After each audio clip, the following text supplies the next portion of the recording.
Jamahl Mosley made the absolute wrong decision that cost the Orlando Magic the game on Tuesday.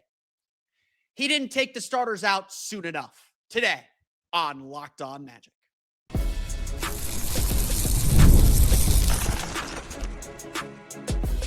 You are Locked On Magic, your daily Orlando Magic podcast, part of the Locked On Podcast Network, your team every day. And you are indeed Locked On Magic. Today is January 6th, 2026. It will be January 7th, 2026. A much better day. My name is Philip Rossman-Reich. I'm the senior writer over at OrlandoMagicDaily.com. Credentialed member of the Orlando Magic media since the 2012 season. On today's episode of Locked On Magic, a frankly disgusting effort by the Orlando Magic starters, a spirited and hopeful effort from their bench, and more questions that need answering for this entire team after a 120-112 loss to the Washington Wizards. We'll get to that coming up here in just a moment. But first, we want to thank you again for making Locked On Magic part of your day every day, no matter when you listen to us, whether it's first thing in the morning, whether it's right when we upload.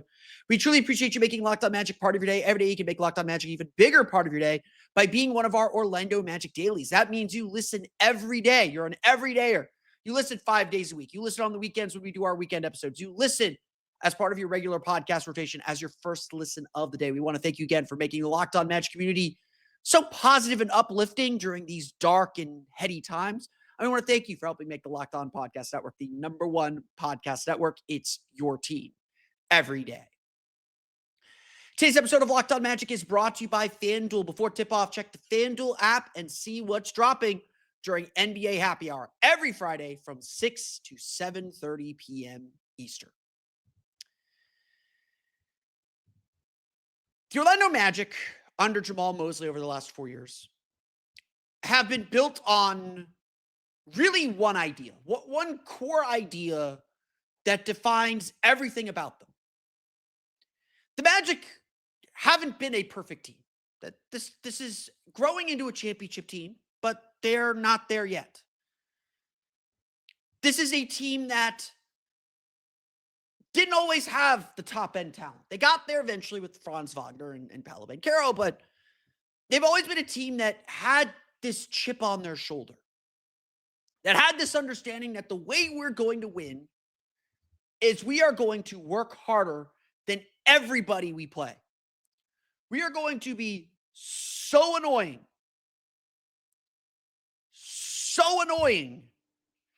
you're going to hate seeing us on the schedule. You're going to feel us the next day because we play so hard, because we get after you so much.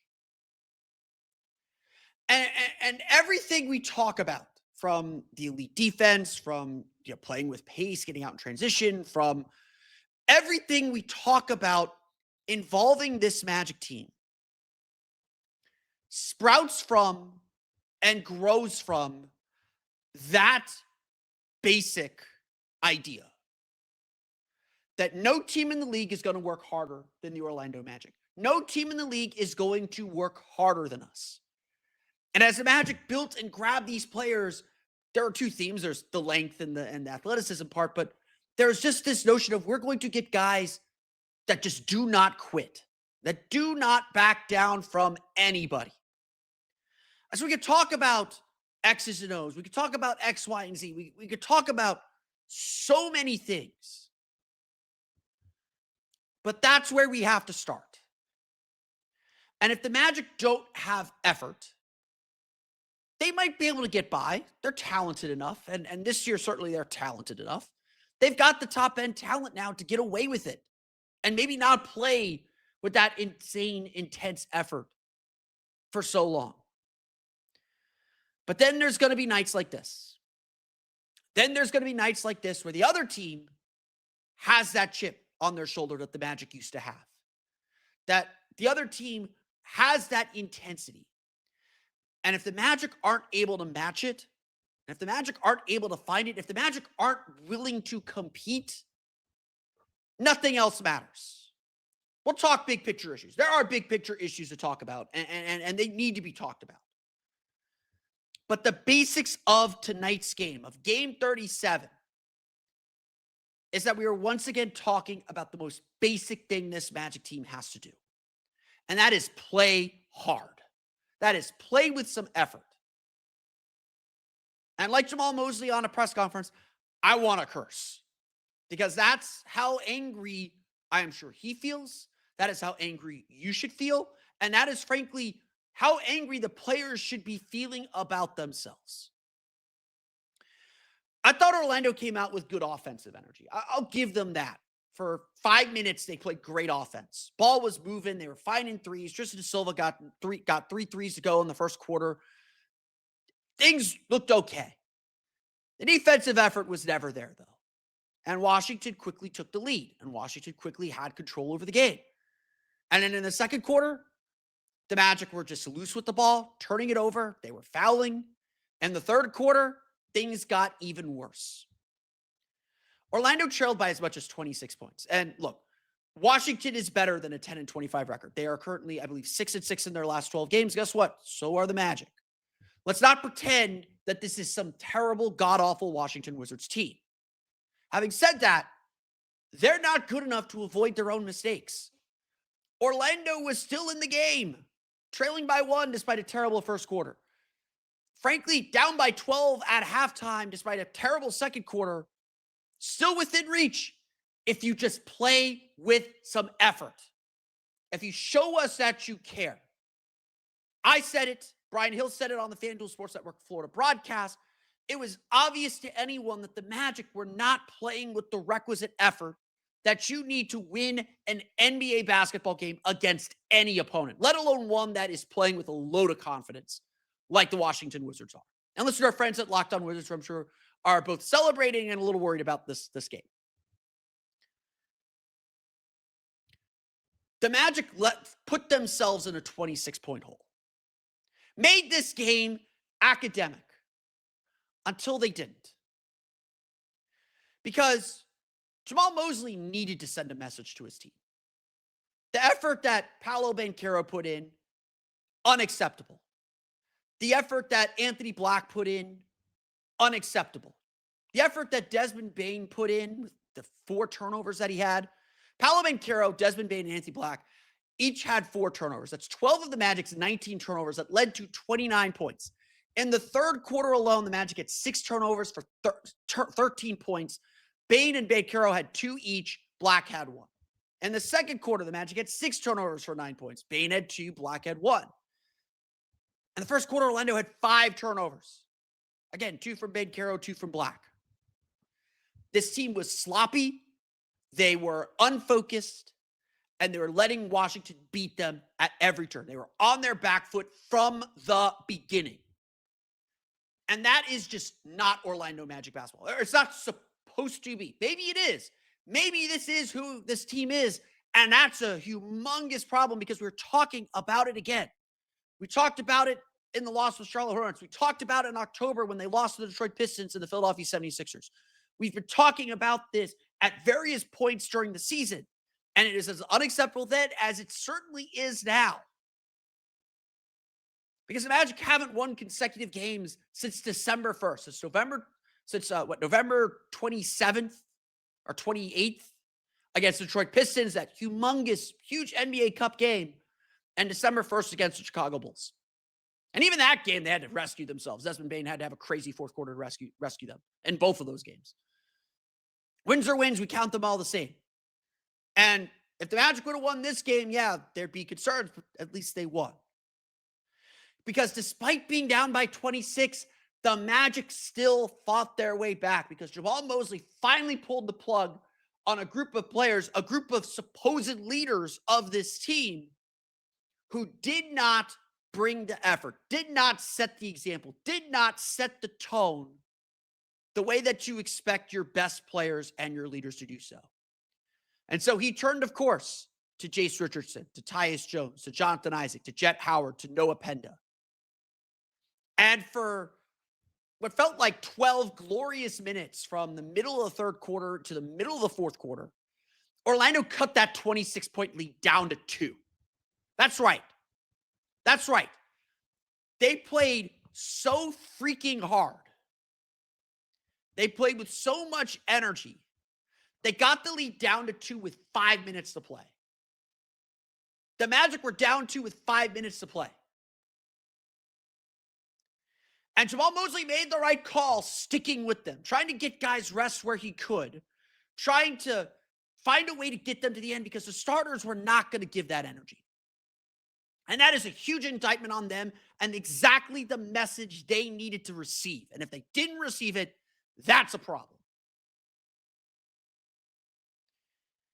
And the Magic ultimately fell short. CJ McCollum, the Magic, they won't admit it, ran out of gas, started missing some shots. Washington went back to their starters. They were fresher. CJ McCollum hit 2 huge shots, a floater, and then an offensive rebound that led to a CJ McCollum 3. Took that lead back out. He made an assist to Alex Sarr. Took that 2-point lead, made it 9-point lead. Magic never truly threatened again. But it just goes to show Washington's the kind of team that's going to let you back in the game. They're going to make mistakes to let you back in the game. All you need to do was play with the effort and energy to take advantage of those mistakes when they come. That bench group did it. If the starters had done it and had done it throughout the course of the game, we're probably talking about a ho-hum win today. Instead, we are talking again about an identity crisis. And unfortunately, every identity crisis today leads us back to probably the big question hanging over the Orlando Magic. So what is Jamahl Mosley's role in all of this, and who is to blame for these constant issues? We're going to get to that coming up here in just a moment. But first, today's episode of Locked On Magic is brought to you by our friends over at FanDuel. Fridays already feel different during basketball season, and FanDuel is making them even better. Every Friday night before the games tip off, FanDuel gives fans a new way to kick the weekend off with NBA Happy Hour. NBA Happy Hour is your official pregame, a limited time window where special offers drop right inside the FanDuel app before the action starts.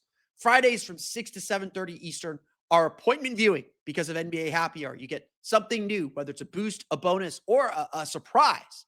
The timing is perfect right before the game to get your weekend going. So before tip-off, check the FanDuel app and see what's dropping during NBA Happy Hour. Every Friday from 6 to 7:30 p.m. Eastern, a little basketball, a little action, and a whole lot of Friday energy.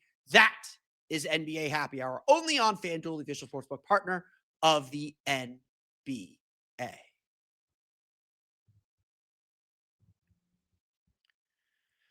We want to thank you for making Locked On Magic your first listen of the day, and thank you for making Locked On the #1 sports podcast network. If you haven't already, go check out our new Everydayer Club. It is the best way to take your Locked On Magic fandom to the next level. It's direct access to me on our members-only Locked On. It's on our Locked On Everydayer Club Discord channel, Discord server. You get to talk directly to me. There's a Locked On Magic channel in there that you get access to. Ask me questions. I'm hanging out there as we continue to grow this community in there during games. Ask me what I'm seeing. I provide my 3 thoughts after every quarter. That is the best place to go to get direct access to me. I provide thoughts in there that are exclusive. I do not put them all in my public thread, but you also get access to my public thread as well. You also get access to ad-free audio for Locked On Magic, compatible with all major podcast apps. So go to lockedonmagic.supercast.com or tap the link in the show notes to learn more. That's lockedonmagic.supercast.com.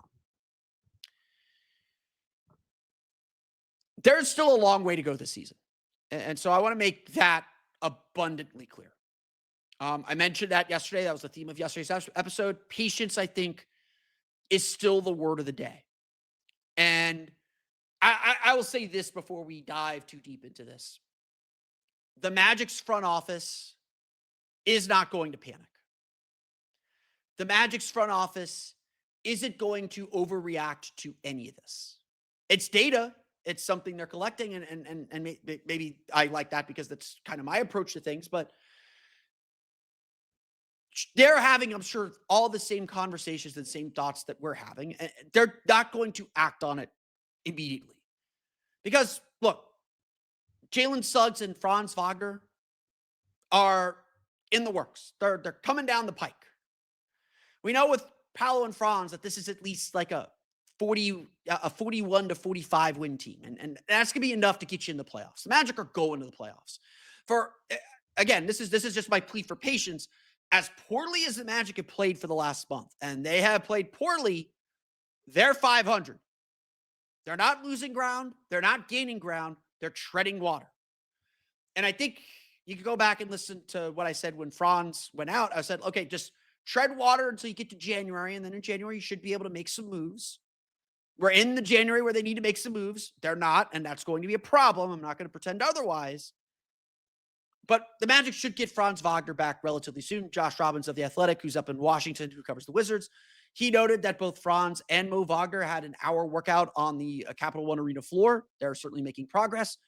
Jalen Suggs was upgraded to doubtful, but Jamahl Mosley confirmed he has not started on-court activity yet. He's still largely non-contact.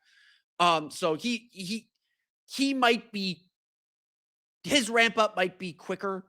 That's what I think that would mean, but we're still a ways away. But the Magic know those two are coming back. They're not in some long-term injuries. They're not in some huge issues. They're coming back. And, it's too simple to say this, but yeah, they're going to help this team immensely. All those energy and effort issues that the Magic are having, Jalen Suggs does not know how to play at 90%. That dude is 115% on a bad day. Franz Wagner is not someone who's going to dip below 100% effort.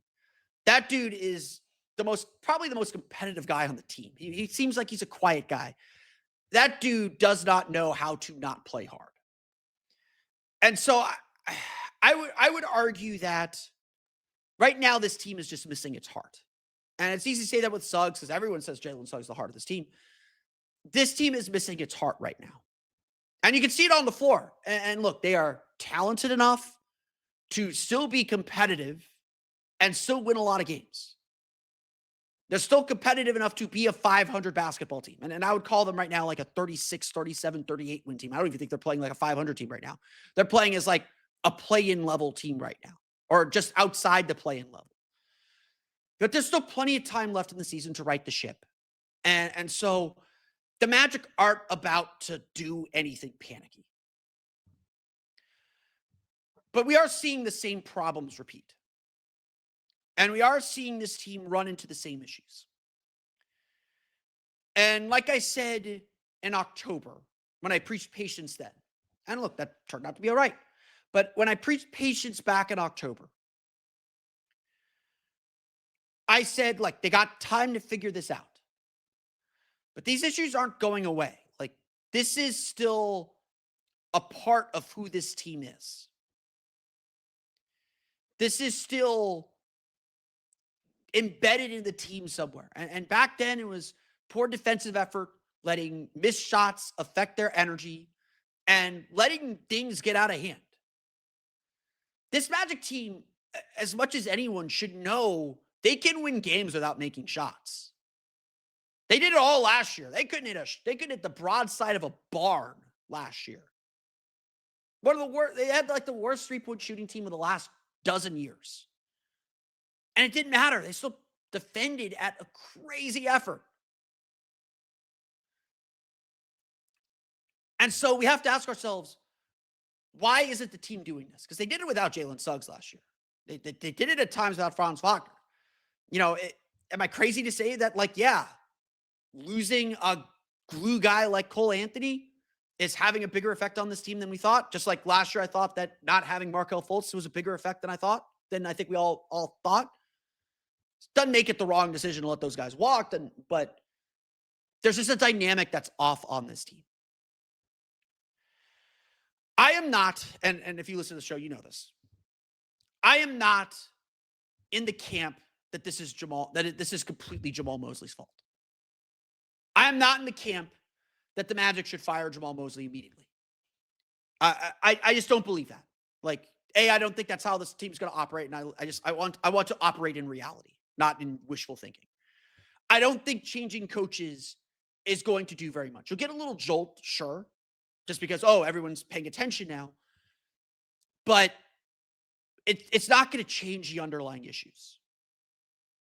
Like, at the end of the day, effort and energy are on the players.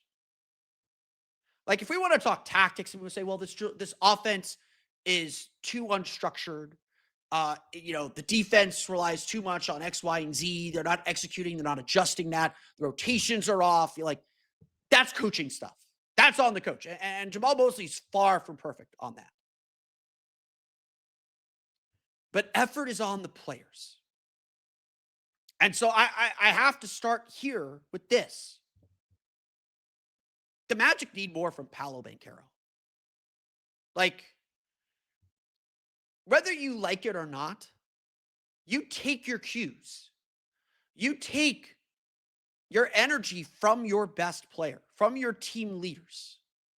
And so when Franz and Jalen are out there, like, they're frenetic. They're all intensity. They force you to play hard because you're following them. And Paolo is the calm, like he's a good yin yang. He's the calm. He's the one that says, okay, slow it down. Let's take a breath. Let's do our thing. Let's be methodical about this. But right now it's just Paolo. And look, Paolo's offense is taking a step up. He's back to being Paolo. And even in this game, I thought for the most part, he was Paolo. Third quarter, not so much. We'll get to the box score in a minute. I'm not concerned about Paolo's offense anymore. He is doing the job on offense. The issue is just, frankly, and he has not played good defense since he came back. He has been lax on that end. He has had low energy on that end. He's been slow to rotate. Yeah, he's gobbling up rebounds, but he's not boxing out. He's as guilty as anyone else for the team's poor rebounding. The effort is inconsistent. And just frankly, again, this is a challenge. It's a criticism, but I want this to be more of a challenge in case he listens. You're the max contract guy. You signed the max. You deserved it. We all agree you deserve it. Most Magic fans agree you deserve it. But that comes with the responsibility to be a team leader. And that means leading by voice and leading by example. And that's asking a lot of a 23-year-old. And Paolo's vibe is, yeah, he's a laid-back dude. He's intense. He's fiery. Like, he still wants to win. I'm not doubting his competitiveness. But he has to set the tone defensively for this team because that is this team's identity. He has to set the tone with his effort. And you could see, like, just how it slips to other people. Like Anthony Black missing a shot, taking a bad shot, and then missing a shot. Like, he's still learning what a good shot is. But too many times, like, Anthony Black would take a shot, miss it, and watch his man run to the other end of the floor and be late to get back. Not sprinting back. When you see your best player sprint back, you know you can't be behind him. You know you've got to match his energy or he's going to call. You can't call other players out if you don't set the example. And guess what? That's part of being a leader. It is easy to blame Jamahl Mosley. It's easy to blame any coach. The coach is the easiest person to replace because Paolo's on a max contract. He's safe. He's not going anywhere, and nor should he. No matter which coach you bring in, you're going to have these struggles with your star. That's natural. The coach is just the easiest guy to replace. But right now, the challenge should be on all the players. And frankly, what I said at the top is true. The Magic waited too long to send this message. Jamahl Mosley waited too long to send this message to his starters. If you're not going to play with effort, I'm going to find players on my bench who will. I was a bench warmer my entire life. I only played in blowouts when I was in high school. The moment the coach, and we got blown out a lot, I'll mention that. Sorry, Coach Valerie. Sorry, Coach Driscoll. When my old coach used to say, whoever wants it, you better bet I was the first person off that bench scrambling to get my minutes and get some time. And you better bet I tried to make the most. I wasn't good. I wasn't a good basketball player. But I tried to make the most. I tried to be as hard. I'm not athletic. I'm not a good player. I'm not particularly tall. I don't have a particularly long wingspan. Got tiny hands here. I had to play a lot of center. I was a tweener. I didn't have a place on the floor. But you better bet whatever precious minutes I got, I played hard. And those guys on the end of the bench, you give them minutes. You give Noah Penda minutes. He hadn't played in 4 games. He played hard. Jase Richardson, he's treasuring every moment he gets on the floor. He's trying to prove his spot. He played hard. This is, if there's a thing that Jamahl Mosley has to do better of right now, it's frankly, these guys aren't your friends. Like right now, you're in the business of winning. And if there's someone out there, contract or not, that isn't helping you win, that isn't bringing what you need, isn't meeting the challenge of the evening, you owe nothing to them. Bench him. Bench Paolo if he's not given the defensive effort you need. Seriously. That's where we're at with the Magic. And as much as I am a Mosley supporter, as much as I don't think this completely falls on Jamahl Mosley, I think a lot of this falls on the players to be better. I don't think it's crazy to ask the players to be better. We probably reached a point where we're if we're not at, we are nearing Jamahl Mosley's expiration date. Like we've talked about this enough. It's clear something isn't clicking. And while I am patient and I do think the Magic are going to right the ship, and I think they're going to be the 4 seed or the 3 seed, I think they're going to make the playoffs. They're going to be in a playoff series. They're going to be in a hard-fought playoff series. And, if they lose in the first round, Jamahl Mosley's probably gone. Because you're not paying a first apron team. You're not paying the tax to lose in the first round. And it just might be time. Coaches have expiration dates. It just might be time. And that's okay. That's part of the life cycle of a developing team, of a team going to the playoffs. But right now, if I have a criticism of Jamahl Mosley, it's not tactics. It's more now about if guys aren't playing at the level or to the standard that you've set, it's about holding them accountable. And that's any player that does not play to the standard. And being willing to dive deep into your bench to find players who will play hard. It took the Magic being down 26 to the Washington Wizards, a team that you beat 11 straight times. Nearly set a franchise record for longest win streak against a single opponent. One away, actually. They would have tied. They would have said it tonight if they would have won. It took being down 26 for Mosley to finally just pull the plug and say, find me players who want to play hard. And unfortunately, this has been a story all year. And well, I think there are fixes and I think there's help and I think there are reinforcements coming.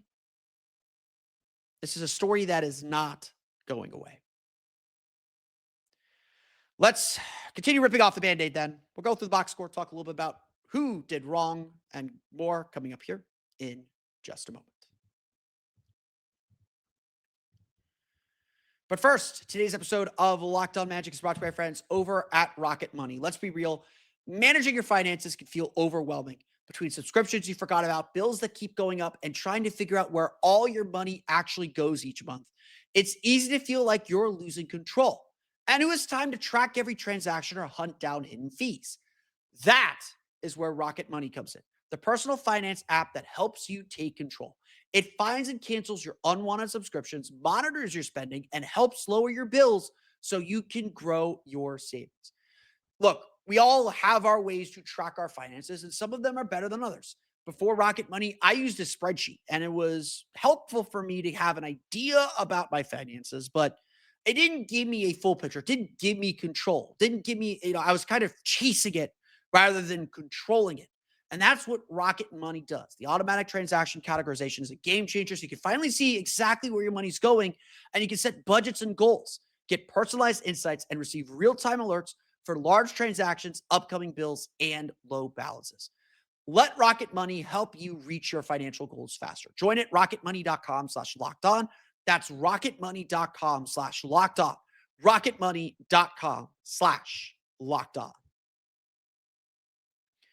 Today's episode of Locked On Magic is also brought to you by our friends over at Prize Picks. Whether you're starting a new routine or jumping into player projections for the first time, trying something new can feel like a challenge. But with Prize Picks, it always feels good to be right. With high pressure football matchups every weekend and elite hoops action, maybe not in Washington tonight, almost every night, the action never slows down. And Prize Picks lets you stay in control.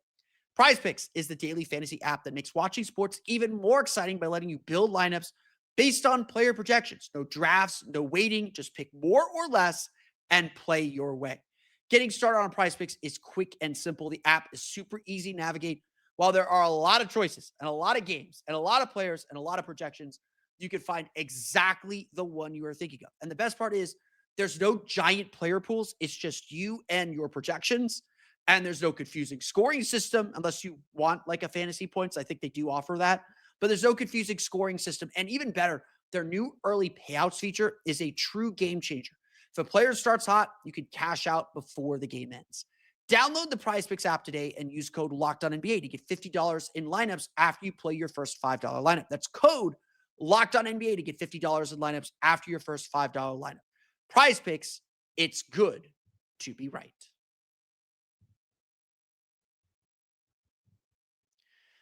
All right, one last segment talking about this pitiful game if you're a starter. Again, just a frustrating game, but I will remind everybody, because I am so cheery and optimistic. The Magic are 7-7 or 6-7 now since Franz Wagner's injury. They have exchanged wins and losses every game since the West Coast trip. Their last streak of any kind was a 2-game losing streak where they lost to the New York Knicks in the NBA Cup and the Denver Nuggets in the first game of that road trip. The Magic have typically done very good responding to these terrible losses. After they lost to the Detroit Pistons in October and fell to 1-4, they soundly beat the Charlotte Hornets on the second night of a back-to-back. After their terrible effort against the Golden State Warriors on the road just a few weeks ago, they went back-to-back at Portland, stole a big victory there, got a big victory there. They held off the Blazers to score that win and sweep that season series.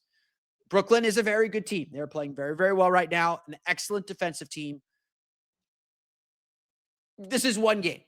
Again, we've had a series of these games. We're seeing continued issues. So I'm not here to diminish these issues. Say, oh, everything's fine in the Magic Kingdom until they lose 2 games. It's not. And I hope I've been very, very clear that these are long-term issues that they've struggled with and they've got to fix.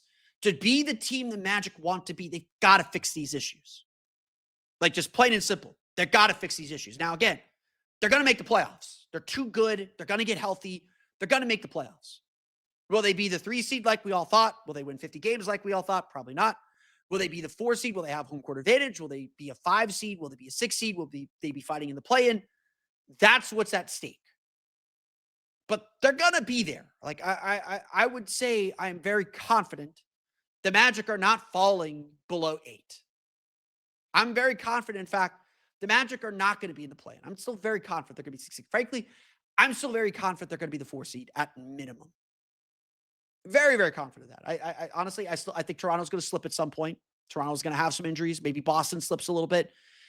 They'll be in the mix, and they'll have a very good shot at winning their first round playoff series because when this team is healthy, and I know that is a big if at this point, they're very, very good.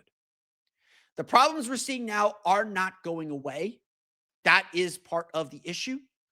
And so there's just a lot that this team has to fix. And it's all internal. It's not tactical. Frankly, it's not coaching. It's just effort. Play with effort, play with intensity, do that every night, and you're gonna be fine. Like you're going to accidentally win some games. You're gonna accidentally win some games playing the way you're playing right now, but play with the energy and intensity that we know you could play with, and you're gonna be more than fine. So, I say this to everyone who panics after every game. You can't freak out over any singular game. You freak out over series of games and over stretches of games, and I think we've done that. We've done enough of that today. But the Magic could very easily come back Wednesday, and we're talking about a very different conversation tomorrow night. Now, we'll see what that looks like on tomorrow's episode of Locked On Magic. But plain and simple, the way the Magic starters play, if they're going to play the kind of minutes that we expect them to play, and this team's going to be the best that they're going to be, the starters have to set the tone. I singled out Paolo Banchero. And look, he's a team leader. I don't think it's crazy to single him out. He scored 14 points on 5 for 10 shooting, 3 for 5 from the foul line, 4 rebounds, 4 assists, 4 turnovers. Paolo's doing fine on offense. 14 points on 10 shots. Missed 2 free throws, which is still feels very inexcusable. Desmond Bane also missed 2 free throws.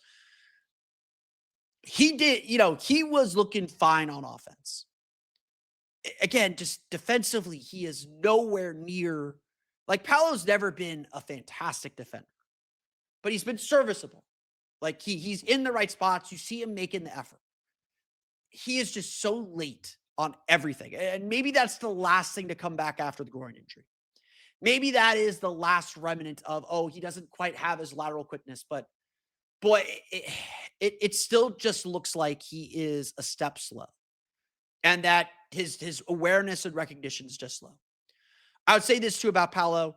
Third quarter, he kind of went into hero mode, tried to do a little bit too much on the ball, still trying to move it, but was forcing those passes, trying to make things happen. And again, like true measure of a star player is when everything else is going wrong, can you put the team on your back and level them off and make them play better?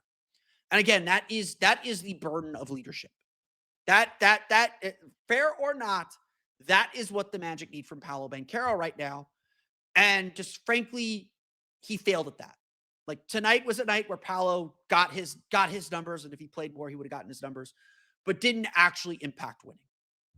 And that to me, I hope that's unacceptable to him. I hope he understands that he's just got to be better. And the Magic are be in big trouble if he's not better on that moving forward. Desmond Bane had 15 points, 5 for 8 shooting, 4 for 6 from the foul line, 2 rebounds, 3 assists, did have 4 turnovers. I thought Bane was okay. When the Magic got themselves cooking a little bit in the second quarter, it was because Bane was able to get downhill, get to the basket, played with pace, played with energy. But like Bane was so far over his skis, he was just turning the ball over, some really silly turnovers. Like the Magic just had some really boneheaded turnovers. There's a play where Paolo got picked up at midcourt, caught the ball, got picked up at midcourt, and did a backcourt violation because he, moved his foot back as he was trying to make his move. There was, passes that just dribbled out of bounds through guys' hands. There was Desmond Bane carried the ball, just lost the ball completely. There's just a lot of these just boneheaded turnovers. And look, Orlando is one of the best teams at protecting the ball. 19. So this feels like an aberration, except we saw it in Golden State. We've seen it pop up every so often. The Magic are still one of the best teams at not turning the ball over. But 19 turnovers for 29 points, that is just really rough. And you're not going to win that kind of game. And again, it's all effort. It's all intention. It's all intensity. You're not sharp with your execution, so you're turning the ball over. You're missing 8 free throws. Noah Penda missed 3 of them, so, maybe that's not as crazy. But you're missing free throws, so you're not focused. You're giving up 33 free throw attempts to one of the teams that do not get to the foul line in the league, one of the worst teams that get to the foul line in the league. So that is being late and not playing with energy and not doing your job defensively. That's just, they're just all these stats just point to effort and point to an inability to play with effort. Now, Orlando did outscore Washington 18-12 on second chance points. The Wizards still had 11 offensive rebounds. The Magic outscored Washington 56-40 in the paint, but gave up 22 fast break points, and Washington shot 7 for 16 in transition. So again, just missed opportunities. I thought Orlando just generally let Washington control the tempo of the game. Always felt like Orlando was chasing things. And when the Magic missed shots, their energy just dropped. And again, they had a terrible offensive second quarter. I kind of joked the Magic got their bad quarter out of the way early instead of in the fourth, so they'll come back and be fine. They again, third quarter was worse than the second quarter. The Magic ended up scoring 37 points in the second quarter, but they fell behind by 26, started making their run to get back in the game in that fourth quarter, gave themselves a chance again, got it down to 2 with 5 minutes to play. That's because of Jase Richardson, 20 points, 7 for 12 shooting, 3 for 4 from 3. That's because of Tyus Jones. It's only 1 for 7, 1 for 6 from 3, but 3 points, 5 assists, no turnovers. Just did a good job managing the game. I know a lot of people hate on Tyus Jones right now and have hated on him all season, but this is a game where Tyus Jones played with good energy. He gave them calm and slowed the game down when the Magic needed to slow it down. So he controlled the tempo of the game in the third and fourth quarters. And that's a big reason why the Magic came back in this game. So I give Tyus a ton of credit in this one. Jett Howard came in. He had 10 points. He was only 2 for 10, but got to the line for 4 for 5 free throws, got 6 rebounds. Jonathan Isaac had 9 points, 4 for 6 shooting, 8 rebounds, was super energetic, 2 blocks in the game. Super, super energetic. Noah Penda came in, made some plays, 10 points, 4 for 7 shooting, 4 steals in the game, a block. Penda's still all over the place. He's still super raw. But again, just like, did guys just play with energy? You can live with mistakes if you're playing with energy. Like, the Magic's mistakes with the starters were all just these like dumb turnovers and just dumb plays that just had the look of a team that was frankly going through the motions. Like, the bench group made mistakes, but you could tell they were playing with energy. They made a mistake, they got back and made a play and got back in the play and didn't let that mistake compound. It didn't let that mistake become points. It should have been a sign how bad this game was going to be when Bilal Coulibaly picked off Paolo Banchero on the opening play, like picked his pocket and got a breakaway dunk. Like that, like, you could survive for doing that on the first play, but that set the tone for the whole game. It just felt like the Magic starters certainly just not engaged in the game one bit. And that's how you dig yourself too deep a hole. And that's how you lose this game, when you lose a very, very winnable game. And that's all this is. The Magic lost a winnable game. Like, frankly, like, the way that bench group played, and the Wizards bench isn't good. And so there's always the case that Washington was going to let you back in the game. Washington is not good enough to put a team away if you don't help them. So all the Magic needed to do was play with a little bit of effort. All the Magic needed to do was just do a little bit, and they would have won this game. And that's what's disappointing is you can make mistakes against the Wizards. You'll be able to make mistakes against the Nets. I mean, again, like, you still got to play well. You still got to take advantage of them, but you can make mistakes against these teams and you can still beat them. Like, that's the thing about the schedule right now, is the margin for error is really wide. You can play around and experiment with some stuff. But that's ultimately not Magic basketball. Like, that's not the standard that this team has set. And when you're competing for a championship, you're playing not against your opponent, you're playing against your standard. The Magic haven't hit their standard in a month. I just let that sit in the air. And that is on everybody. Injuries or not, that is on everybody. And so it's on the Magic to change. Maybe there's some levers that Jamahl Mosley needs to pull. Maybe there's a motivational ploy that he needs to pull. That's on Paolo Banchero to step up his effort. That's on Desmond Bane. That's on Anthony Black. That's on everybody to be more consistent. This team knows what it takes to make the playoffs. This team knows what it means to play Magic basketball. And so they're either going to do it or they're not. And if they're not going to do it, at least give us a heads up so we can set the bar lower and not be so frustrated and disappointed, because we know the Magic are so much better than this. So much better than this. The Washington Wizards defeat the Orlando Magic 120-112. And the good news is we're right back to it Wednesday night in Brooklyn, Magic's only back-to-back of the month. But that's going to do it for me today. I want to thank you all again for listening to today's episode of Locked On Magic. Of course, find me on Twitter at @PhilipR_OMD and on Blue Sky at PhilipRR. You can subscribe to the podcast on Apple Podcasts, you should tune in, Himalaya, Google Play, Spotify, Odyssey, and all the fun places you download podcasts to your podcast-enabled listening device. You can also check us out on YouTube. Just search for Locked On Magic. For the latest on the Orlando Magic, be sure to check out OrlandoMagicDaily.com. You can find us on Twitter at OMagicDaily. And for even more Orlando Magic content, be sure to check out my Patreon page, your Orlando Magic Hub, at patreon.com/Orlando Magic Hub. My daily newsletter goes out at about noon every day, or every Monday through Friday. And your support truly helps me in my coverage of the Orlando Magic. I am planning a couple road trips before the playoffs. The Patreon helps me fund those road trips and fund my coverage of the Orlando Magic. So please check it out, patreon.com/Orlando Magic Hub. If that doesn't do it for you, you could go check out the Everydayer Club. Get Locked On Magic ad-free, plus members-only Discord access and more. Head to lockedonmagic.supercast.com to join the club today. For those of you on video, we send you to the first ever 24/7 national NBA YouTube channel. On audio, make sure you make your second listen NBA game night on Locked On NBA, where hopefully they will ignore that the Washington Wizards defeated the Orlando Magic. But if they don't, I'm sure they will have something to say about where the Magic stand. But that's going to do it for me today. I want to thank you all again for listening to today's episode of Locked On Magic. We'll be back tomorrow to break down the Magic's game against the Brooklyn Nets. But until then, for Orlando Magic Daily and Locked On Magic, this has been Philip Rossman-Reich. We'll see you all again next time for another episode of Locked On Magic.